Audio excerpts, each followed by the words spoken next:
Hi there guys, my name is Jacob and welcome back to the channel. Now last month I had a pretty popular video. The video I'm talking about got more than 5,000 views and it was basically a video on all my expenses for the month of August. And I thought, well, if people enjoyed that video, then they'll probably like a follow-up video where I go through my expenses for the month of September and see how they compare with my expenses for the month of August. So that is exactly what I'm going to go through today. Now I will just say I've got all my costs written down in front of me. So if I do look down at any point, that is what I'm looking at. I've got all the costs written down. Right then, I'll start with my biggest cost of the month, and it's the biggest cost that I have every month. That is my mortgage. That has not changed. It is £949.89, exactly the same as it was in August. Electric and gas, again, exactly the same as in August, £50. Now, that is not exactly what I use every month. That is just what I have set my direct debit at. And I know a lot of people said last month that £50 is incredibly cheap to be paying every month, but I don't think I explained in that video. I am in credit on my account. So that is why I've lowered my direct debit to just £50 so I can start eating through some of that credit. And I think I'm in about £300 worth of credit, so quite a lot. So as we go into the winter, I'm sure that credit will get lower quite quickly. But for now, I've lowered my direct debit to just £50, and that kind of just helps me have spare money to spend on other things whilst that credit balance is reducing. So yeah, electric and gas, just £50. Water, £21.50, exactly the same as August. House insurance has gone up. It was £4.63 for the month of August. But for September, I've had to renew it and it is now £5.34. So not a vast increase, but still gone up, I don't know, about 70, 80 pence a month. Now, again, this was another one that a lot of people mentioned last month saying, how is your house insurance so little?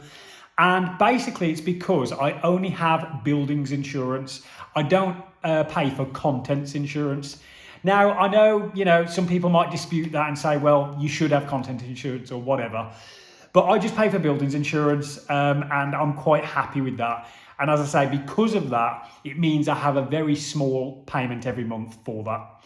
So there you go, £5.34 for buildings insurance. Next, we move on to another one of my bigger costs, which is my kitchen finance agreement. And this costs me £249.41 every month. Now, as I explained in last month's video, this payment is for a loan that I took out with the kitchen company to have my kitchen fitted and supplied. Now, I wouldn't normally take out a loan for things like that. I'm not that type of person. I hate getting into debt. I hate taking loans out. But in this instance, this loan is 0% for 5 years. So it seemed like a no-brainer to just finance the whole purchase of the kitchen and then just pay it back in small chunks every month over a 5-year period. So that's exactly what I've done. So as I say, £249.41. That is for my kitchen finance agreement. Now, last month, I did tell you that I had another finance agreement, and that was for my loft, where I had the loft kitted out so I could put stuff up there. I had it insulated, all that type of stuff. But this month, I'm glad to say that that 12-month 0% loan that I had for the loft agreement has gone. So a payment of £113.38 is no more loft payment. So that one is now down to zero. Council tax has stayed the same, and the council tax I pay is £172 a month. And I believe that is for council tax band C for my local area. Next one I've got down as a subscription service. I pay for Apple One, I believe it is, where you get music, TV, magazines, all that type of stuff. And I share it with a few different family members. And for that, I pay £36.95. Next big one on my costs for the month is supermarket spending. So this is just, food and household items, cat food, things like that I need for the month.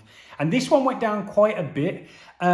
This one was £240.51 last month, but this month only £196.46. So it went down, I don't know, about £46, something like that. So that's a nice reduction.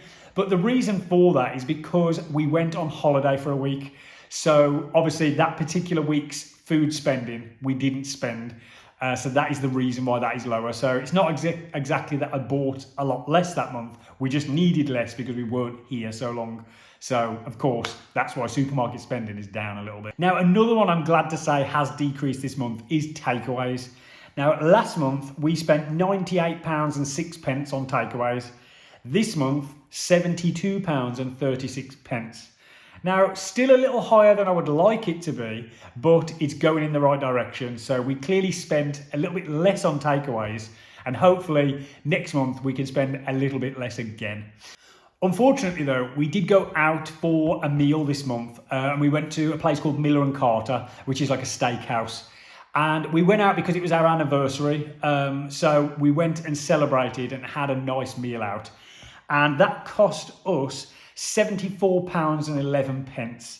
And that was for a meal for two at Miller and Carter. And it was an incredible meal. So in my opinion, well worth it. Mobile phone bill was just £12, and that is for two SIM-only cards, just me and my wife, and they're £6 each. So just £12 for mobiles.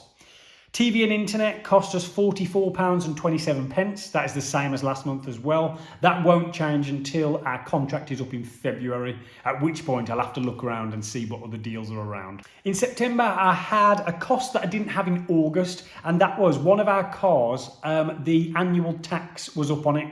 So I had to pay £35 of road tax that I didn't have to pay in August. So that is an additional cost for September of £35. And lastly, I must have bought a few things off Amazon, although I'm not actually sure what I bought.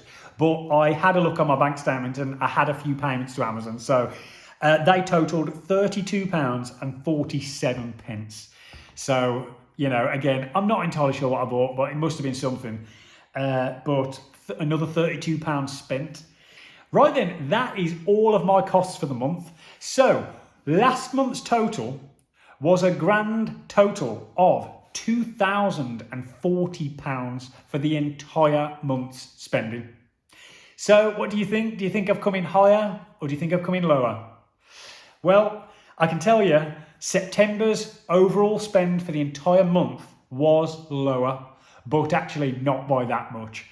It came in at £2,006.63. So we're talking around £34 less than August. Now, September was supposed to be a bit of a cheaper month for us, and had it not been for the road tax and us choosing to go out and have, you know, a fancy meal out, then we would have been under the £2,000 mark for the month. But sadly, you know, things crop up and little costs like road tax that, you know, you forget about until they send you the letter through the door. You know, little things like that do crop up and we just pay them, you know, as and when they come. So another month where we're over that £2,000 mark for the month, which I've got to say is a little bit disappointing because that is a lot of money to be spending every single month just to be able to live. That is, you know, yes, it's everything we've spent for the month. And we've got money left over, you know, it's not as if we've spent everything we earned for the month. But it is still a lot of money. And I think, you know, looking at the comments last month, quite a few people were shocked at the fact that our monthly bills, what we need to, you know, keep a roof over our head and, you know, keep things ticking over, was more than £2,000 for the month. And to be quite honest, you know, I was shocked as well. But, you know, September again was another month where we're over that £2,000 mark.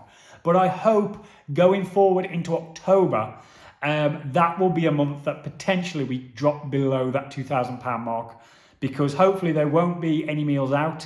Hopefully we will keep the takeaways to a minimum. There won't be any sneaky road tax charges that crop up. And also with that no loft payment as well, which was £113, I think. We should be able, if we're disciplined and, you know, we keep on track, we should be able to get our bills under that £2,000 mark, hopefully going forward and for the foreseeable. But what do you guys think? And again, please let me know down in the comments what your own expenses are for the month and how they compare to mine. I really enjoyed reading through the comments last month where you shared your costs and you shared, you know, things that I could improve on, things that I could change, things like that. So please, again, let me know down in the comments below. Now, I'd just like to say a big shout out to the 4 people who clicked on my referral link to Octopus Energy last month. As I say, I got 4 referrals, which totals an amazing £200 that is going to be credit coming to me onto my energy account. And that is because 4 of my incredible viewers decided to click that link and change their energy provider from whoever they were with to Octopus Energy. So again, if you're one of those 4 people, I just want to say a massive thank you, because that is, you know, a huge help to me, especially coming up to the winter time where we all use a lot more energy. But if you haven't done that and you are looking for a fixed deal, or, you know, to change energy provider, or you would just like a free £50 of credit added to your energy account that you could use through the winter, then feel free to go down into the description box below this video and hit my referral link and switch providers. Right then guys, I hope you enjoyed this video. If you could please hit the like button and the subscribe button, that I would be incredibly grateful. And guys, I will catch you in the next one.